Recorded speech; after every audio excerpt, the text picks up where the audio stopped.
Good morning, everyone. Welcome to another webinar organized by Pasarkita. We are live now, and today with us, we have Dr. Norahim from UTM. Dr. Norahim will tell us how do we manage our organic waste and turn our kitchen waste into plant booster. So Dr. Norahim is a lecturer from UTM, and he's actively involved in sustainable farming and urban farming. His passion is to use food waste as a source for organic products and turn food waste into liquid fertilizer. So now I'll pass the floor to Dr. Norahim. Thank you, Doctor. Okay, thank you, Young. So I'm gonna share my slides. Hang on with me.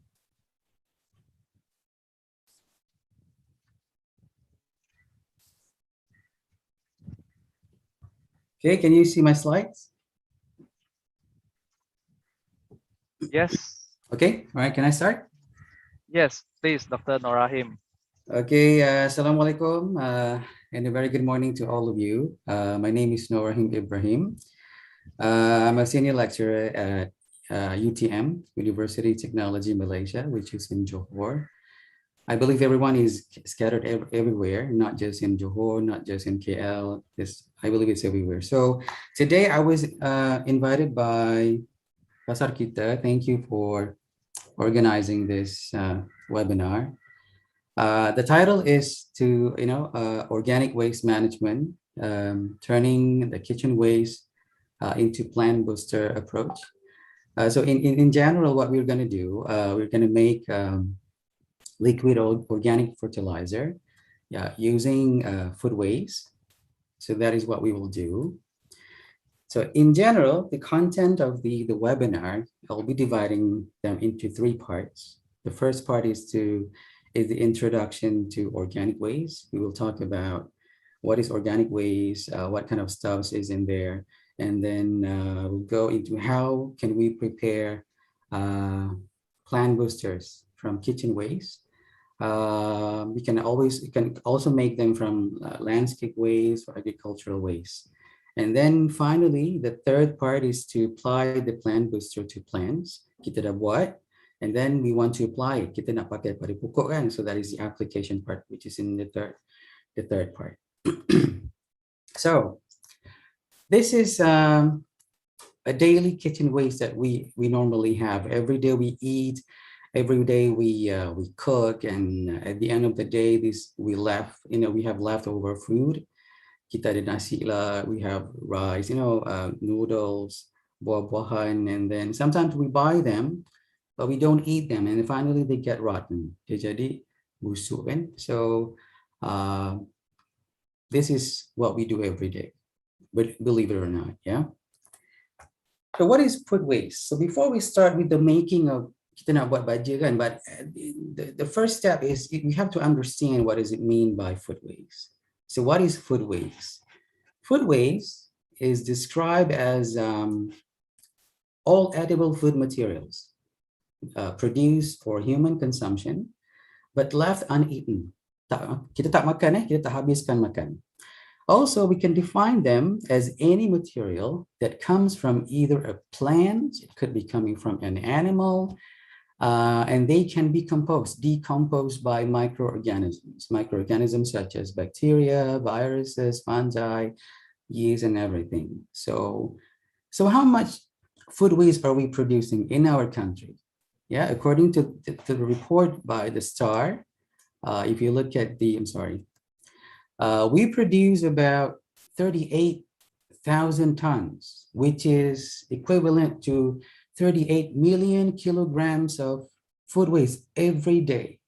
This is what we do, So that's a lot of food waste. That's a lot of food. And nak jadikan teruk lagi, daripada 38 million tu, 4 million tons of food waste yang dibuang di tong sampah ataupun in the landfills, they were still in edible form. Masih boleh makan tapi buang. So that's how much we do. So what is the normal way of disposing food waste? Macam mana cara kita buang? Tentulah kita buang dekat tempat pelepasan sampah. They end up in landfills. So 80% of the landfill is filled up with makanan, sisa makanan. So what is the big deal about food waste? Kenapa kisah sangat? Why do we care so much about the food waste production in our country? Of course, we're talking about our country because this is Malaysia. Because food waste contributes to landfills.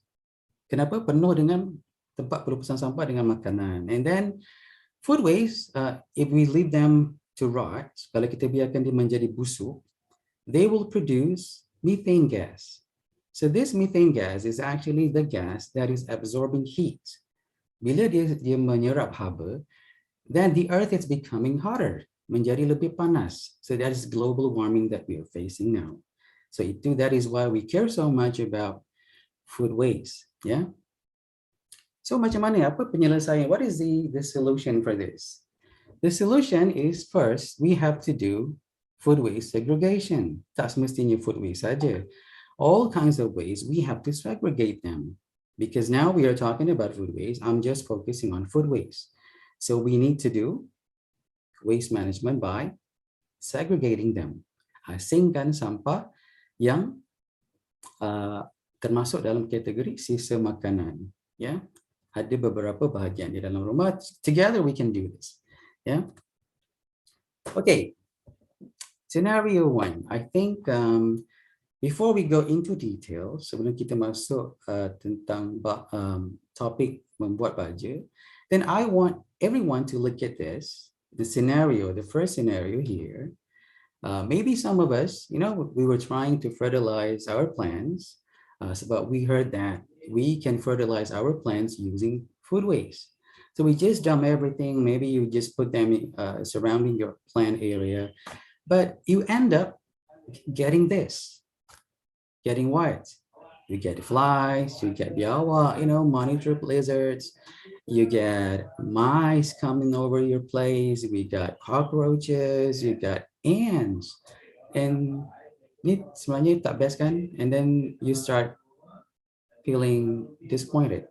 Kita jadi rasa macam hampa lah, because we thought that we are going to recycle the waste, but it is not happening. Last kali you akan cakap, I don't have green fingers. Setangan saya panas. This is what happened to most of us. Okay. Or scenario 2. Okay, has everyone ever grown their own chili plants? Ada tak orang yang pernah cuba nak tanam pokok cili sendiri? You grow them from, daripada biji benih from the seed, you germinate them, they get sprouted, and then they start growing, and you're expecting that your chili plant is going to grow well. Okay, ideally, this is what I plan using my compost. But if it goes wrong, then this is what you will get. This is a normal situation. You get white flies, you get them rotten, you get fungi, fungi infection. Kalau you nampak daun yang warna kuning tu, that is actually a fungi, daripada jangkitan kulat. And then pokok-pokok yang lain tu, daun tu macam, wrinkles, you get wrinkles on the leaves, and that is a normal scenario for people who are trying to grow chilies. So we got very disappointed, right? Mesti kita rasa sangat tak best lah. It's macam, I'm a failure. So this is a normal scenario. Actually, in commercial farming, in large-scale farming, what they do in order to suppress atau untuk menghilangkan kesan-kesan kulat, jangkitan penyakit, ataupun gangguan daripada pest, haiwan perosak, they use what? What do they use? They use pesticides, a lot of pesticides, in order to, to sustain, untuk mendapatkan products which are appealing in terms of the physical appearances. Daripada pandangan mata kasar, they look very nice. They look very, very fresh. They don't have holes on the leaves. They're very shiny and, almost glittering, the fruits. Summer size, big size, we love those things. Tapi sebenarnya they contain a lot of chemicals which are toxic to humans. We are human beings. Of course, kita tidak kuat kan, immune system are very among us, but we don't. Our bodies don't like chemicals with toxic chemicals because we cannot digest them, all of them. Okay, this is an example. An example if we are trying to grow chili using a fertigation system. Okay, sesiapa yang pernah tanam chili menggunakan kaedah fertigasi, this is what will they do in order to, untuk mendapatkan hasil yang baik, to get a good chili yield. They use, first they have to use fungicide, sejenis racun kulat. Nama English dia is anthracol. So this is one. And then they have pesticides, which is used to kill different types of pests. For example, you ada aphids, you ada termites, you ada lalat buah, kan? So there are many types of pesticides which are intended to kill the insects from destroying the crops. So what types of pesticide? They have Dyna, Mag 19, Savannah, Shellmate, cypermethrin. These are all the common pesticides. They spray them on a regular basis. Maybe weekly. I don't know how many times because I don't use chemical pesticides when I do chilies. I use an organic approach. So this is just an introduction. How much pesticides that we are consuming every time we buy them, we eat them, even though if you said that you wash them properly, even kalau you kata basuh pun, they're not going to disappear. They're still inside those crops. Dalam buah, dalam sayur, they're everywhere. So that's the reality. Okay. So what does the chemical pesticides do to humans? First thing, they remain for 90 days. Let's say you spray hari ini, you start applying chemical pesticide on your crops. They will stay there for 90 days maximum, mostly. Dia takkan hilang. Even though hari-hari hujan ke apa, they don't wash away. Number two, they contribute to environmental pollutions. What kind of pollutions? We're talking about water pollution, we're talking about air pollution, we talk about soil pollution. So ada banyak cara pesticides and chemicals can actually make things worse, dalam konteks environmental pollution. And then pesticides is actually a threat to aquatic lives. Bila masuk dalam air, then it start affecting the fish, and we are eating the fish, the quality of water that we are consuming. And finally, it's damaging us. Damaging what? The internal organs when it is being ingested. Sama ada you hidup, you makan, you sentuh. That's many ways. Ada banyak cara. So that is why nowadays people are talking about organic products. Ramai yang mula sadar, they are awareness that is being raised. Why do we need organic products? Some people are just, I don't care, but it's up to you. It is your body, it is your life, that you should take care of yourself. If you think that you don't mind, it's okay, but I mind. And there are many people who, they mind about this. So we start growing our own foodstuffs, our crops, using organic method. So why do we care about these products? So organic products. So we talk about veggies, fruits, and so on. Okay, foodstuffs. It contains less chemicals, preservatives. I'm not saying that in organic products they don't contain chemicals. They do have chemicals, but they are natural chemicals, and it is less less than those chemicals that you get from normal farming, conservative one, using pesticides and whatever I've said just before. So nitrates is one of those preservatives. Nitrates is actually one of the most, mostly used um, fertilizer, be it in budget AB ke, budget tabo ke, whatever you name it, they are made of nitrates. The nitrates in it actually contributes to a lot of cancer. Yeah, you are risking a lot yourself to a lot of cancer, especially one of the most famous cancer is gastrointestinal cancer, cancer perut. It is because our bodies cannot digest too much nitrates in our body, and finally they get accumulated in dalam badan kita lah. And sometimes ada lagi satu jenis cancer yang ataupun penyakit yang menyerang kanak-kanak, ya, infants, methemoglobinemia. Kalau you tengok kat situ tangan dia, you nampak macam compared to normal people, dia akan jadi macam lebam. You nampak macam, yalah, lebam lah. That is what we call methemoglobinemia. Yeah. Then organic products contain less pesticide residue. Okay, penting one point is that bukan kita kata organic products do not contain any chemicals, but they are less, far less than those of the conventional ones. So lebih selamat lah. And then organic products are rich in nutrients. Of course lah, semua sayur ada nutrients, but what makes it different? The difference is that the content, the amount of pesticide residues inside them. So sebab tu kita kalau boleh nak dapatkan produk yang organic lah. Now we go into the organic plant booster yang kita nak cakap hari ni kan. Okay, plant booster. Examples. There are two ways that we can use to produce fertilizer using the food waste. The first one is using fermentation method, which is what we will be talking about today. Yang kita akan cakap sebentar lagi. And the other one is compost fertilizer, yang dibuat menggunakan kaedah composting. Composting is one of the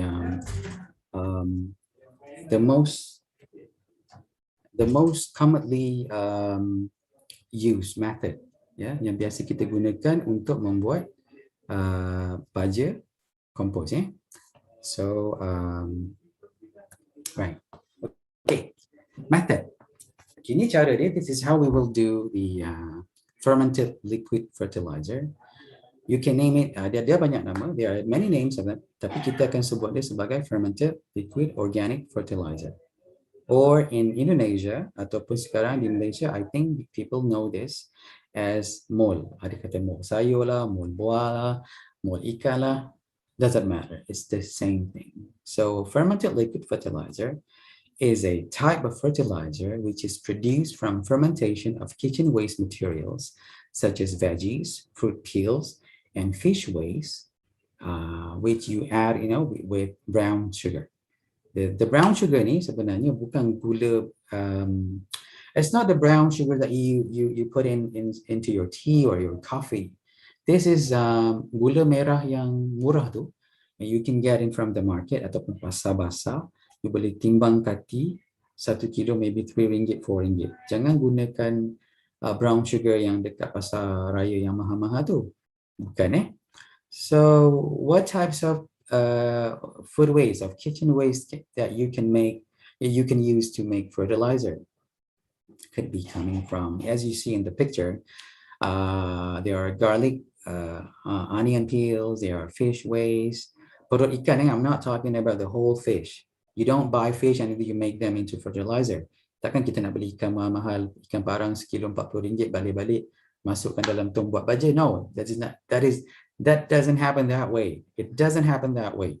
So what I normally do when I go to the supermarket, when I do to the market, saya akan minta dengan orang yang jual ikan tu, can I have the perut ikan? Can I have the fish waste, please? And they will give me a lot of them. Sekilo, 2 kilo, that's enough. Then I use them as one of the materials. And then surrounding our housing area, maybe you ada pokok jambu kan, contoh, you tak makan pun, you don't eat them, you just You see them every day dropping buah-buah tu busuk. It doesn't matter. It's okay kalau buah tu nak busuk ke apa. You can still make use of them. Boleh ataupun sayur-sayuran yang you pakai masa-masak, you throw away some parts of them. Those parts that we need. Yeah. So what does this liquid fertilizer contain? Ada apa dekat dalam liquid fertilizer tu yang boleh menyebabkan you can use them as a fertilizer sebagai baja? They are microorganisms. You know, we talk about enzymes. Microorganisms adalah makhluk kecil, the small, tiny little creatures that their job, which is converting the food waste into minerals and nutrients that is needed by plants. That is why itulah perbezaan di antara yang paling ketara dengan baja kimia dan baja organik. Because in baja kimia, in chemical fertilizers, they don't contain microorganisms. So dia memang tak natural langsung. That is why we call them synthetic fertilizer. Then, on top of that, liquid fertilizer contains nutrients, they contain humic acids, they contain proteins, they contain natural hormones. These are all the things that plants need. They are food. Inilah makanan kepada pokok-pokok ataupun tanaman kita. Without them, they won't do well, just like human beings. Kita makan sayur, kita makan nasi. Is that enough? No, not enough. You still have to eat fish, you still have to eat chickens, you still have to eat buah kan? So to make things balance for humans, the same thing as in plants. Dia kena banyak makanan lain. So we have to understand why we are not getting the result that we want from our gardening. Ya, kenapa tanaman kita jadi? Sebab tak bagi makanan yang betul. Tak cukup makan. Okay, some examples. This is my kid, Habibi. Ini gambar, this is a picture of chili centella, which is in Johor Bahru, in Johor area, in the southern part of Malaysia. Chili jenis ni memang very popular. The price, the market price could go up to 35 ringgit per kilogram. So normally it stays at 20 at least. There are a few grades. So you boleh actually you gunakan liquid fertilizer yang you buat tu, and I fertilize my plants with them. So saya gunakan liquid fertilizer yang saya buat tu untuk dapatkan cili ni, menghasilkan lots of chilies actually. Cuma bila you tanam cili ni, ada yang paling penat masa nak petik dia, because I don't use scissors. I pick them myself. Sebab kalau you gunakan gunting, there's a risk of spreading the disease among other plants. Sebab tu sebaiknya guna jari, not with scissors. And then another example, this is the turmeric ataupun kunyit lah. I think Malay people, Indian people, even now Chinese are using them in their cooking, because we are all Malaysian, we don't segregate. Ni lah orang Cina, ni lah orang Melayu, lah orang India. Tapi semua orang dah boleh pakai the same kind of spices in everyday cooking. So saya tanam pokok kunyit ni di atas tembok batu. No, don't say that. Jangan kata, tak apalah doktor, you tanam pokok dekat tanah you besar berikan. No, I don't have those. I plant those inside dalam tembok dekat keliling office saya. So, you still can do this. Boleh Then, I tried them. Saya gunakan semua liquid fertilizer yang telah saya buat. I use them to grow corns, to broccolis, eggplants. This is most recent ones, just 2 months ago. Eggplants are still producing now. And then in front of my house, I make, what do you call that? Kotak lah, sebuah kotak untuk you tanam sayur. For example, bayam, spinach. So whenever you open your door, you see lots of veggies in front of you. So whenever you want to use it, just pick them, just like that. And those are my kids helping me to pick the chilies. Then now we go into business. Tadi saya dah sebut tadi, this is what we are going to do. This is the basic ingredients that we need in order to make the plant booster. Jangan risau, senang je, it's very easy to do. Jangan cakap, oh doktor tak apalah, you pandai ke. No. It's about technique. It's not about you having a green fingers ke, red fingers ke. Tak ada, dia tak ada tarifan jari panas ke, tak ada. You know the right technique, you make it. So what do you need? you need a 1 kilograms. Saya gunakan 1 kilogram supaya mudah untuk kita kira. Let's say you have 1 kilogram of fish or maybe 1 kilogram of veggies. Veggies I mean yang part yang you tak nak tu. Contoh kalau you makan kangkung, you buat akar dia, you buang daun dia yang tak cantik tu, those the waste. I'm talking about the waste. Or fruit peels. Fruit peels, kulit buah-buahan, not the whole thing. Tapi kalau the whole thing katakan ada macam nak busuk sikit, tak sedap ke apa, you nak buang, it's okay. That they can be regarded as waste. So 1 kilogram of materials, and then you need another important material, which is the brown sugar, or you call it molasses. But if you can find molasses, that's the best. Tapi kalau tak dapat, you cari gula merah, beli yang timbang punya, by katimnya, timbang kilogram. I normally buy them in dalam bentuk sack. Bunyi 3 kilo, harga dia lebih kurang dalam 12 to 14 ringgit. So 1 kilo dalam 4 ringgit, something like that. And then you need another thing that you need is the container. Container ni biasanya kita boleh pakai balang kuih raya kan. We have lots of those empty container. The big one, those you can get from the eco shop. RM2 je kan, tambah tax 10 sen kan, RM2 10 sen. Then everything, then the rest, itu je lah, that's all what you need. Itu yang you perlukan lah. So apa you kena buat? You put your first, you open your container, and then you start pouring in. Let's say you have fish, katakan you ada perut ikan, 1 kilogram of fish waste, and then there goes in your brown sugar, another kilogram. Then you start mixing. If you want to add water, it's fine. You boleh masukkan air. Tapi the tips here, kalau you nak gunakan air, I don't recommend you to use tap water. Kalau you nak gunakan air daripada pipe, sebab in tap water contains a lot of chlorines. Chlorines will kill all the microorganisms. Daripada mana datang microorganism ni? The microorganisms are coming from those food materials. Dalam semua makanan, semua bahan makanan mengandungi bakteria yang ada di dalam. Even dalam manusia, dalam badan manusia pun ada banyak bakteria. If you don't have bacteria in your guts, we cannot process the food. Okay, kita kena faham siapa yang buat kerja. Those bacteria are doing the job. Kalau diorang tak ada, you masukkan air klorin, you bunuh dia, and then you are expecting them to work. Macam itulah. So, untuk mengatasi masalah tu, what you can do, kita boleh keluarkan chlorine inside the tap water by leaving them the whole day, a fortnight. So you ambil satu bit bekas, dalam maybe dalam baldi ke apa, just leave it for the whole day.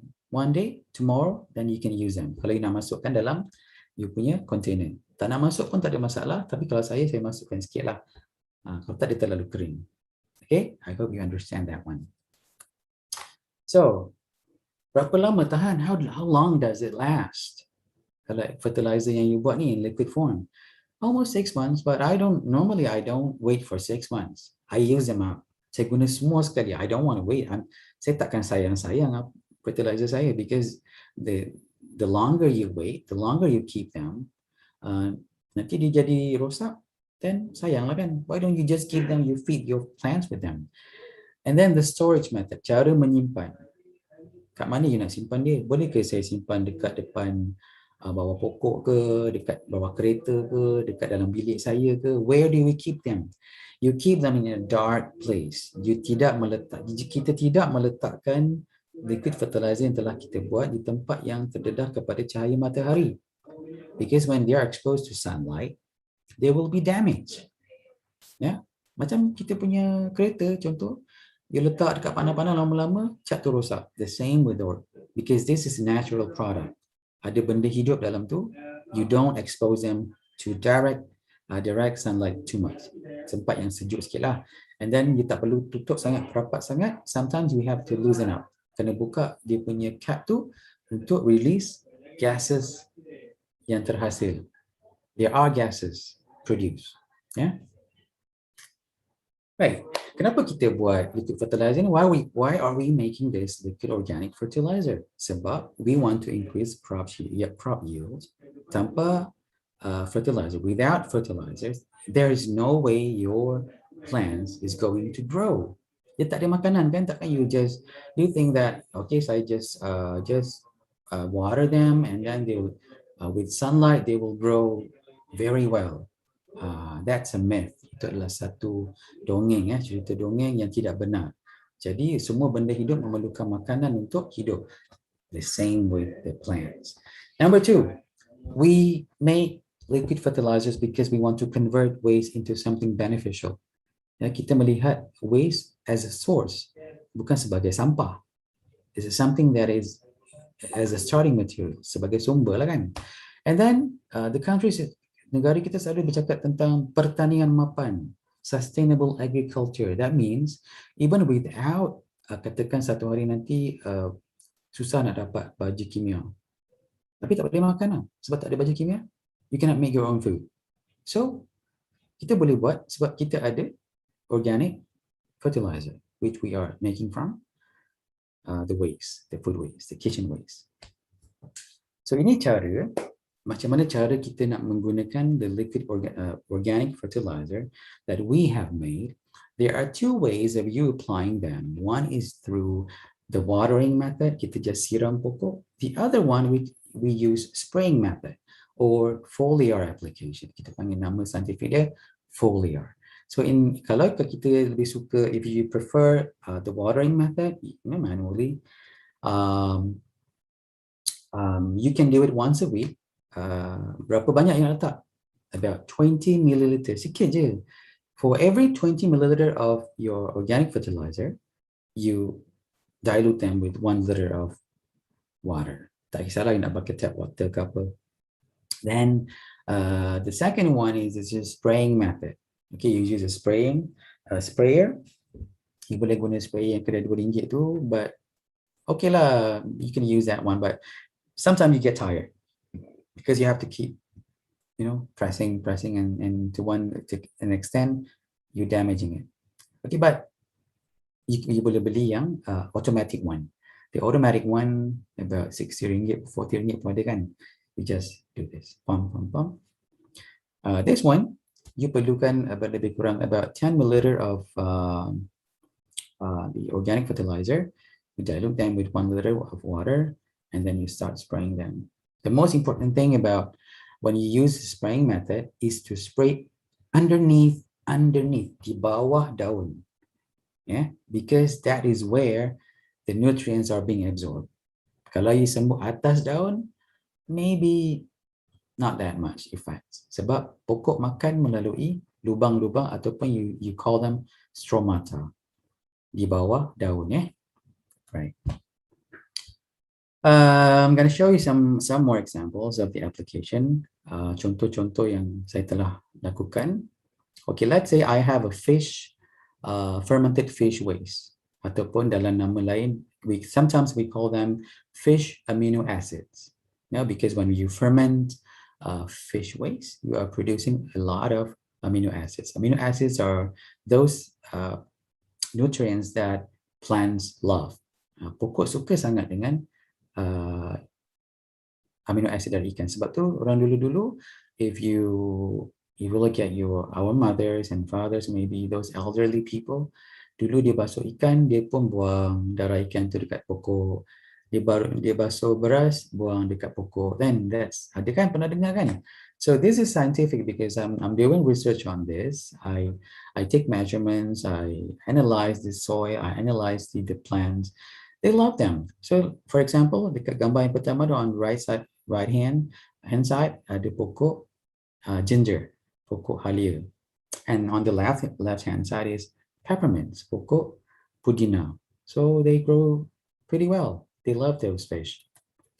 And then I use them in fertigation system as well untuk tanam pokok cili.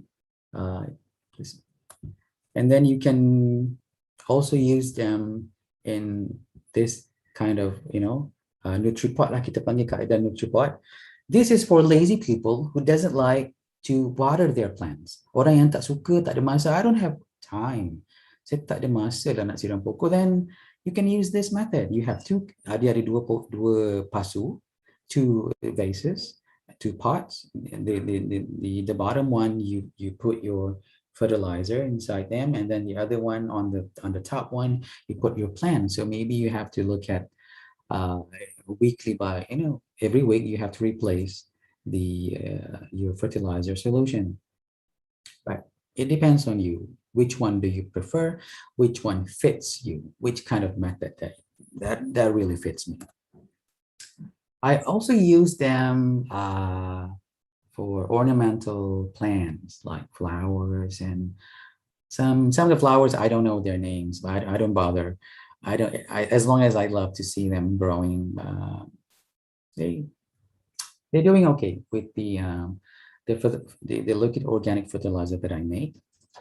And then we have hibiscus, roses. Okay, quick tips.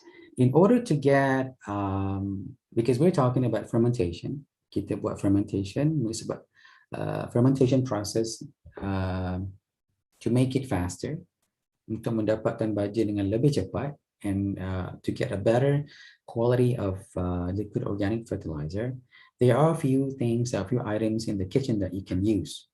Di samping you letak tadi I said you have the food waste, and then you put your brown sugar, and then you put your container. That's it. That's the basic ones. But you can actually make this better by adding these things.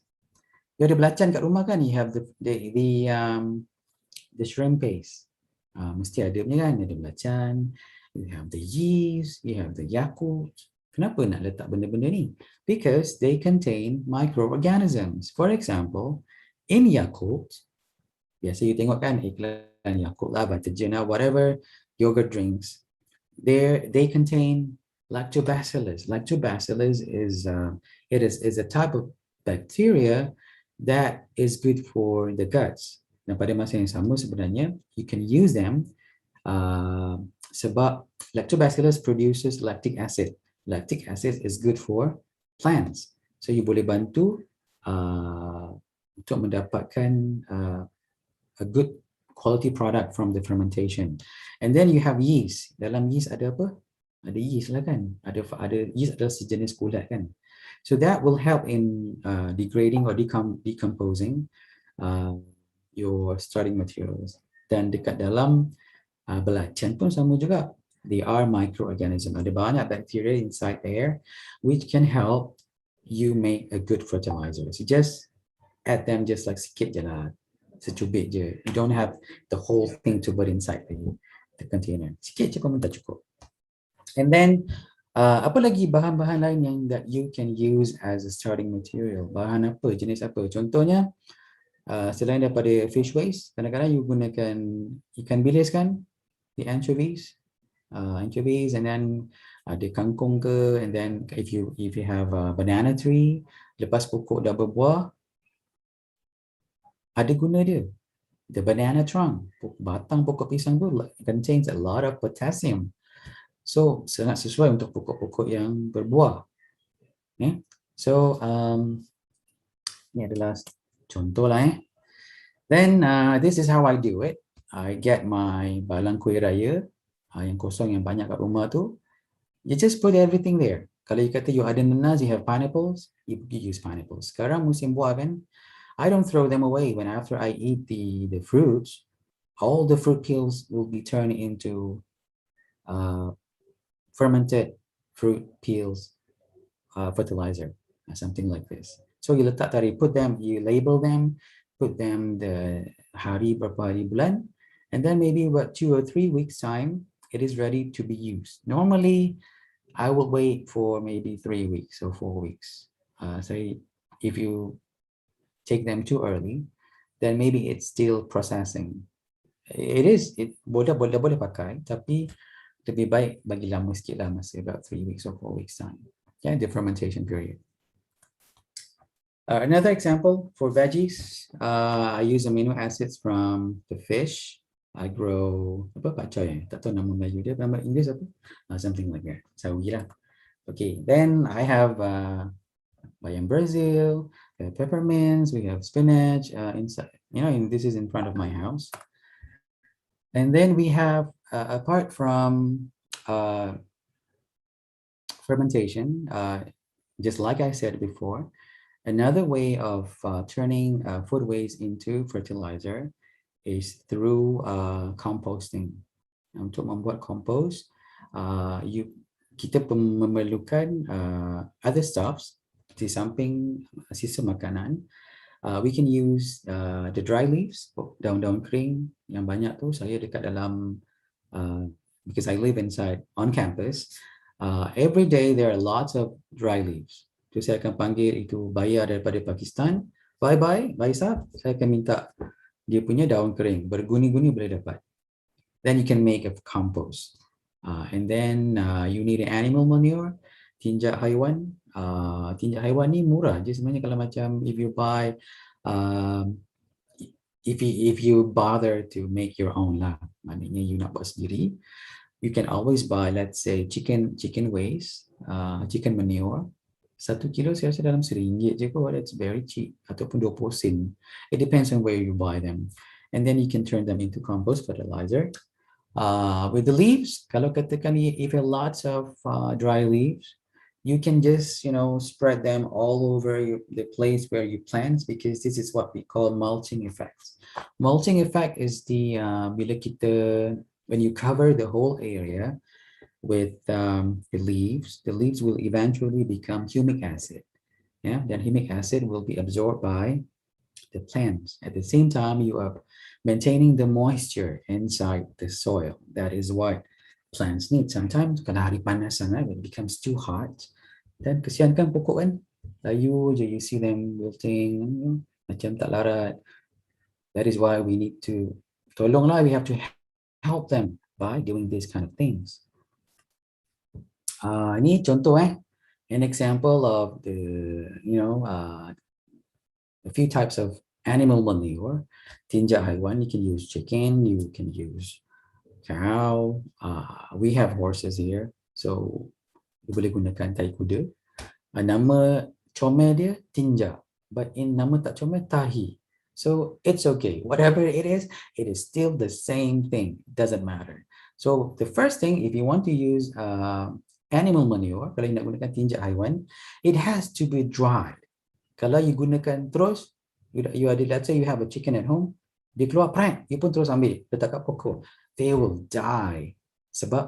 Bukan sebab panas, because inside the manure, there are microorganisms which are still living. Dia nak makan. So, bila you letak tahi yang masih basah ke pokok, dia akan makan pokok tu, because they thought the plant is their food. Sebab tu you kena keringkan dulu. Yeah, that's the first step. This is one of those seminars, those workshops I normally do. I organize this inside and outside UTM. This time I use a lot of banana peels. Sebab tempat tu banyak pokok pisang and ada banyak orang jual goreng pisang, so I just get them for free. We do buat sama-sama lah, we do it together and we make a compost. Kita campurkan dengan tinja haiwan yang lain lah. Maybe about 3 weeks, 4 week times, you will see a lot of worms. Ada banyak cacing. Cacing ni, worms ni, is an indicator of a good soil, a good quality soil. If your soil doesn't have worms, it means that maybe it's tak bagus lah kan. So, jangan cakap you lah, don't say you. They are good, bagus untuk tanaman So, just to close it up, we are almost ending. I live in UTM. I live in a college, in the residential college. We do produce organic plant booster. We produce organic insecticides. We do sell herbal plants, pokok macam mana, pokok kunyit, halia, terung, chilies, markisa yang besar, yang giant, yang besar. Not the normal one, not the small one, the big ones, the giant passion fruits. Pokok dia lah. And then we have lots of lemon trees, pokok-pokok lemon yang menggunakan kaedah TOT, marketing method. So you akan dapat buah dalam masa yang lebih cepat lah, instead of you growing them from seeds. If you grow them from seeds, it will take years to produce fruits. Itu pun kalau cukup makan. Sometimes people say, kenapa pokok saya, I've been growing this plant for not 3-4 years. It's not fruiting at all. Daun je banyak. Dia kata mabuk daun apa. No, it's actually you are not feeding them with the right food, with the right fertilizer. Okay, I also write, I send articles to magazines, majalah keluarga, majalah wanita, majalah impiana. So these are just examples of what I've shared, some of the tips in gardening using organic methods. I don't use at all chemicals. So everything that I write, everything that I do is just based on organic. So I think that's all from me. I've been talking a lot. Maybe I would like to take a break. Good luck. And thank you for being with me. All right. Okay, I'm back to Yong. Thank you, Thank you very much. Your talk is very interesting and very meaningful. Yeah, it's really, really informative. Thank you. So there are some questions from our floor. Right. So, well, let's see what we have here. The first question Yeah. is, can we have tips how to grow chili sandil? Mine always die. Can we what? Can you repeat? Can we have tips how to grow chili sandil? Oh, okay. Okay. The first thing when That's we want to grow chili sentil, I know that because chili sentil ni dia rasa lebih sedap lah instead of compared to chili siam. Those you can get from Vietnam. Sometimes you get those chilies from imported ones, yang import punya. Rasa dia tak sama because chili import ni dia rasa macam dia pedas tapi lots of pesticides sebenarnya. So okay, the tips. Okay, the tips is first thing you have to know the growing media. Apa tanah yang you nak gunakan? That's the first thing. Are you going to use cocoa peat? Are you going to use the soil that you buy from daripada mana? Daripada mana-mana lah, nursery ke apa. But I would suggest instead of buying a 3-in-1 ready-made soil, cuba dapatkan 5 or 6-in-1, something like that. Yeah. Sometimes they said it's 3-in-1. Actually, ada banyak tanah liat je. So then you end up getting tanah you jadi keras. So that the most important thing is your soil, the growing media. Okay, you can. I think in most nurseries they have those kinds of soil, maybe a bit more expensive, but that's the price. You want the good stuff, you have to invest sedikit lah for the beginning until you get your own fertilizer. So first thing is soil, and then the pest control.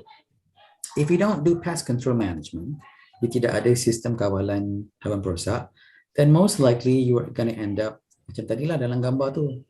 Pokok you hidup, tapi daun tak cantik lah, buah dia busuk lah. Because you don't control them. You have to treat them from the early stage of your tanaman. Not bukan masa pokok dah tak cantik, alah, I beli racun lah, I siram, okay tak, I sembuh racun. No, they don't get well. Just like humans. Let's say you dah sakit kepala, sakit kanser apa semua, you pun beli ubat. Baik ke? No, you don't get well. That is why we have to do it from the early stage. Awal penanaman, maybe you letak je, you start transplanting your plants into the soil. That's the first day, or maybe itulah waktu yang you kena letak, kena spray organic ataupun pesticides, organic repellents. So that's those two tips. One is soil, one is the pest control. okay. So another question: should we separate plant waste and meat? I expect meat waste to make this fertilizer, the liquid fertilizer that we are talking about. Right. Okay. I think this is a really a relevant question. Applicable to everyone. So every day we eat meat, we eat ikan. Fish is okay, but I think the issue is the meat, ayam ataupun daging. So if you want to use the first method, which is fermentation method, we have to segregate them. Kena asingkan tulang dan juga daging. The rest is okay. You boleh buat fermentation, you boleh masukkan gula merah, then you can just turn off. Ya, boleh. Itu boleh. Tapi kalau you nak buat, if you want to make fertilizer using meat and bones, then the second method is better, the composting one. Not here. Saya tak cakap sangat pasal composting dalam webinar kali ini. Jadi untuk buat liquid yang fermentation yang liquid method perlu asingkan tulang dengan daging. Ya. Jadi kalau plant based perlu tak kita asingkan?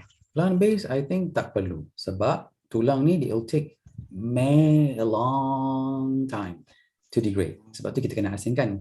Kalau you masuk dekat dalam you punya botol pun, they won't be degraded in 2 weeks time, kan? Kalau you tengok orang mati, berapa lama dia nak jadi tulang? Lepas tu tulang nak jadi habuk, berapa lama? Mungkin 100, 200, maybe 500 years pun you still nampak tulang tu, kan? So that is why we have to segregate them. I see. And can we use, there's one more question. Can we use eggshells? Eggshells, okay. Ada banyak myth ataupun cerita dongeng tentang mitos about eggshells. You kata eggshells sebenarnya bagus to get rid of snails and slugs. Actually, we don't. They're not afraid of eggshells. Sebenarnya eggshells, they won't hurt the snails. Tak. Actually, if you want to make use of the eggshells, because eggshells contains a lot of calcium. The calcium is needed by plants to produce flowers and fruits. So kita kena tahu pokok kita tu, are you growing veggies or are you growing plants that produces fruits? Kalau you bagi contoh pokok berdaun, veggies, they don't really need that much calcium. Tak perlu banyak sangat. So, okay, if you still want to make use of them, kalau nak pakai juga, apa kata you buy a cooking vinegar, beli satu botol cuka masak tu, and then you put your eggshells, you crunch them, squash them, then masuk dekat dalam botol, you leave it for one month. Then you will get calcium, a lot of calcium there. Itu salah satu cara, the easiest way. Kalau you rajin, you boleh sangai dia ataupun you masuk, you put them into frying pan, you panaskan dia, keringkan, buang all the water parts, and then you blend them, you make it into powder. That's okay. Tapi kalau you malas, you just beli vinegar, masuk dalam container. After one month maybe, you start filtering. Air itulah yang jadi dapat calcium. Okay. Jadi kalsium tu akan ada di dalam air tu lah. Yes, inside the water. Ah. Then you boleh buang sekali kulit telur tu, tabur je dekat keliling pokok. Bukan buang lah, tengok letak, just nothing goes wasted actually. Yeah, good tips today. So we have one more question from Rizwan. Banana peels good? Okay, banana peels is good for because it contains a lot of potassium. Potassium is one of the nutrients that is needed by plants to produce fruits. Kalau pokok-pokok yang jenis berbuah, contohnya pokok terung, pokok betik, pokok bendi, anything that is fruiting, chili especially, you need potassium and calcium. They have to work in pair. So peranan dia untuk menghasilkan buah dan juga flowers. Sometimes you get a lot of flowers, but then they don't get, dia tak jadi buah because you don't have, tak cukup makan. Okay, they need potassium, which is coming from the fruit peels. Okay. Okay, Dr. Norahim, ada lagi satu soalan. Tunas air pada pokok kacang bendi perlu dibiarkan atau dicantas? Okay, this is actually a preference. Sebenarnya you an option. Kalau you suka macam saya, if I plant something, saya akan buang lah, because if you don't get rid of those tunas air, then your pokok akan jadi bercabang-cabang. Then you start getting so messy. Nampak macam serabut sangat. Tapi kalau if you buang from the early stage, pokok you akan naik macam tu. Then it's easier for management. So it's an option actually.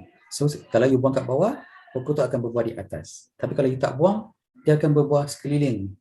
So macam hutan lah pokok you. It's up to you how you want your plants to look like. Oh, Tak very buang pun tak ada interesting. masalah.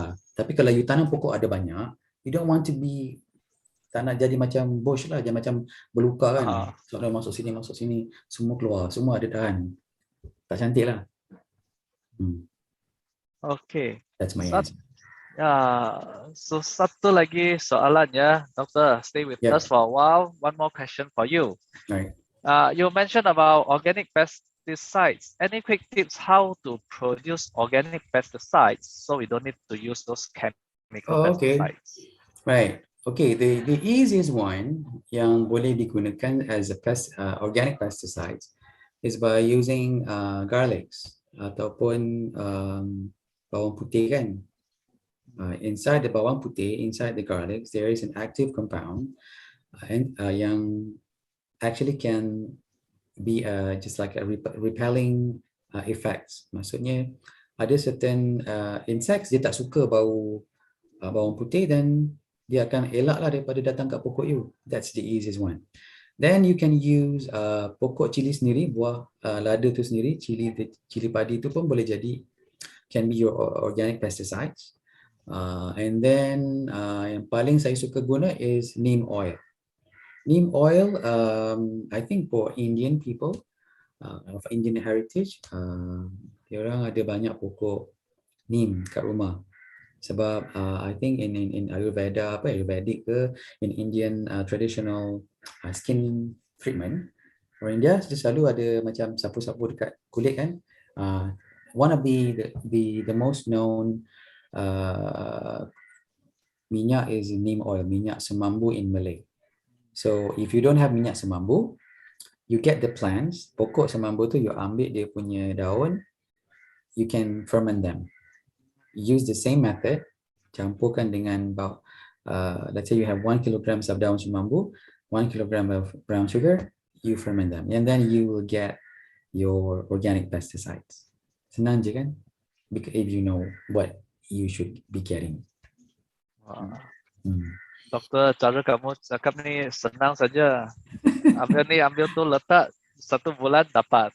Because I've done it. I've tried a lot of things, and I'm just happy to share. It's about sharing. I think we will need to bring you back again to tell us more about these trips. And well, today we are already at the end of our session for today. Right. Terima kasih banyak-banyak, Doktor. Thanks for having me. Meluangkan masa. The pleasure is ours, and we benefited a lot really from your sharing and the tips. Thank you. Thank you, everyone. Thank you everyone for your question and for staying with us for 1 hour. So we'll see you again